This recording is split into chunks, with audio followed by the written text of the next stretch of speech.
18 जून 1858 ग्वालियर का कोटा सराय मैदान। सूरज की सुनहरी किरणें वीरांगनाओं की लहू से लाल हो चुकी धरती को चूमने लगी थी। फिजा में अभी तक तलवारों की खनक और घोड़ों की हिनहिनाहट की गूंज साफ साफ सुनाई पड़ रहा था। वीरता के इतिहास में एक अध्याय अपने अवसान की ओर था। एक साधारण बालिका मणिकर्णिका, जिसको इतिहास झांसी की रानी या लक्ष्मीबाई के रूप में जानती है, आज उस पन्ने का अंतिम अध्याय लिखा जाना था।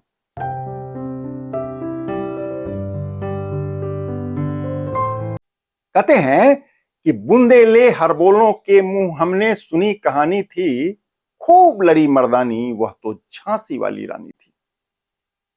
आज हम उस वीरांगना की कहानी सुनाने जा रहे हैं, जिसके किस्से केवल एक रानी की कहानी या शासन व्यवस्था के अंत की कहानी नहीं है, बल्कि यह एक ऐसी औरत की गाथा है जिसने जीते जी पराजय को कभी स्वीकार किया ही नहीं।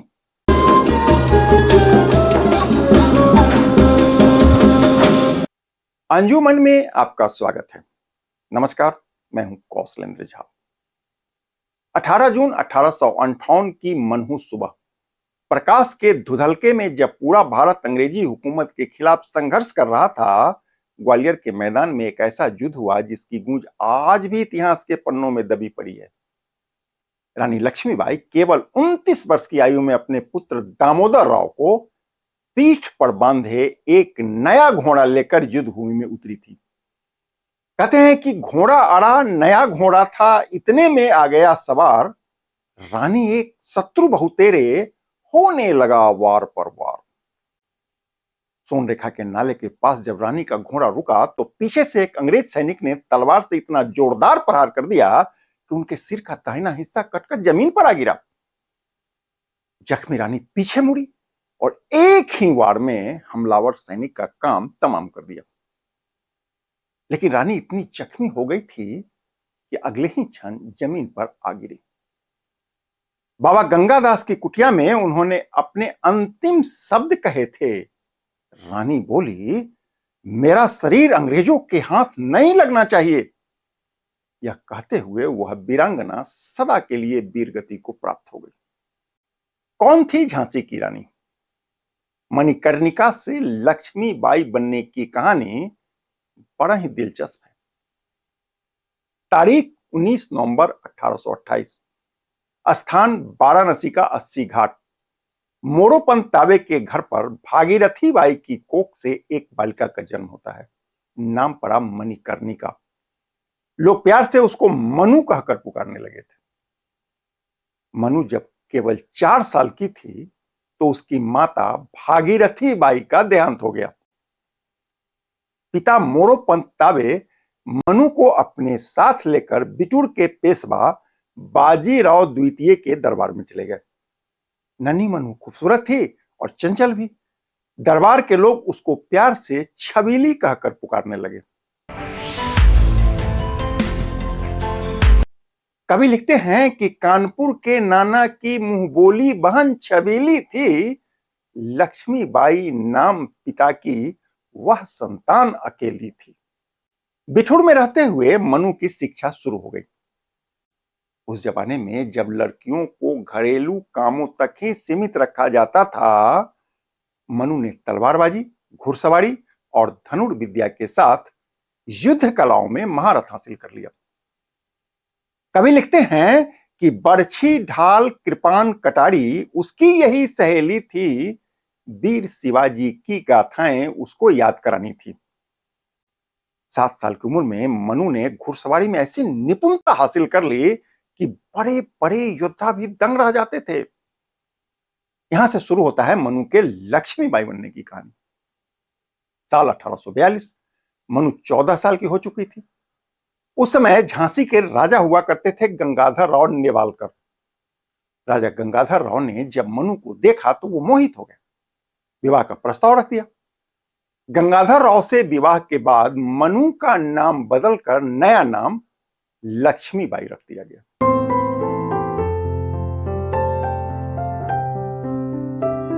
कवि लिखते हैं कि हुई वीरता की वैभव से सगाई झांसी में, ब्याह हुआ रानी बनाई लक्ष्मीबाई झांसी में। रानी बनने के बाद भी लक्ष्मीबाई ने अपनी वीरता को नहीं छोड़ा। उन्होंने किले के अंदर ही एक व्यायामशाला बनाई और महिलाओं की एक अलग सेना तैयार करके युद्ध का अभ्यास करने लगी। झलकारी बाई को उन्होंने अपनी महिला ब्रिगेड का प्रमुख सेनापति नियुक्त कर दिया था। समय अपने गति से आगे बढ़ रहा था। वर्ष 1851 में रानी को एक पुत्र की प्राप्ति हुई, लेकिन केवल 4 महीने के बाद ही उस नवजात की मौत हो गई। इसके 2 साल बाद यानी 1853 में राजा गंगाधर राव की भी मृत्यु हो गई। कवि लिखते हैं कि निसंतान मरे राजा जी, रानी शोक समानी थी। मृत्यु से पहले ही राजा ने अपने चचेरे भाई के पुत्र को गोद ले लिया था। उसका नाम रखा दामोदर राव। लेकिन राजा के निधन के बाद अंग्रेजों ने दत्तक पुत्र को वैध उत्तराधिकारी मानने से इनकार कर दिया। यहीं से शुरू होता है अंग्रेजों से झांसी के टकराव की कहानी। कहते हैं कि डलहौजी की राज्य हड़प नीति के तहत अंग्रेजों ने झांसी पर कब्जा करने की कोशिश शुरू कर दी। रानी को पत्र भेजकर झांसी छोड़ने को कह दिया गया।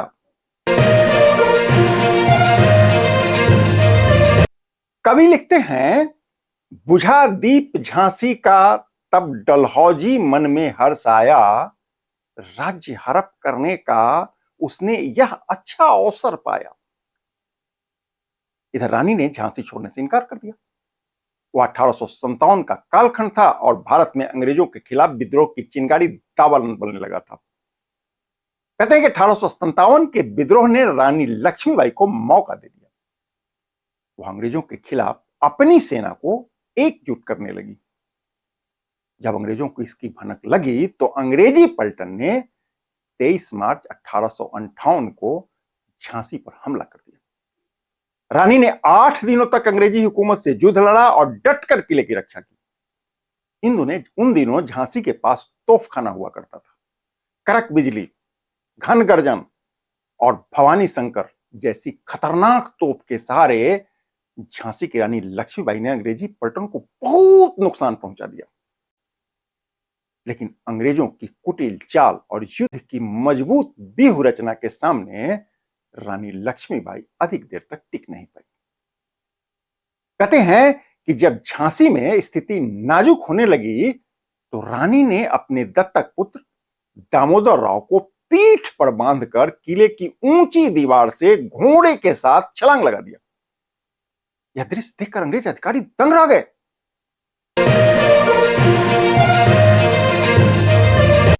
कवि लिखते हैं कि रानी बढ़ी कालपी आई, कर 100 मील निरंतर पार, घोड़ा थक कर गिरा भूमि पर, गया स्वर्ग तत्काल सिधार।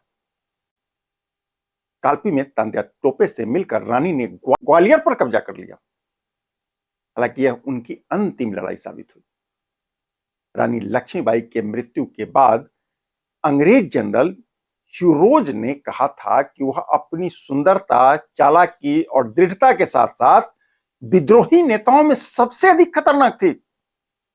इस पर कवि लिखते हैं कि रानी गई सिधार, चिता अब उसकी दिव्य सवारी थी, मिला तेज से तेज, तेज की वह सच्ची अधिकारी थी। केवल 29 साल की उम्र में रानी लक्ष्मीबाई ने जो वीरता दिखाई वह आज भी प्रेरणा का स्रोत पुंज है। उनकी कहानी सिखाती है कि सच्चा योद्धा वह है जो मातृभूमि के लिए अपना सर्वस्व न्यौछावर कर दे। अंत में सुभद्रा कुमारी चौहान की इन अमर पंक्तियों के साये में आपको छोड़े जाता हूं। उन्होंने लिखा था कि तेरा स्मारक तू ही होगी, तू खुद अमिट निशानी थी, बुंदेले हर बोलों के मुंह हमने सुनी कहानी थी, खूब लड़ी मर्दानी, वह तो झांसी वाली रानी थी।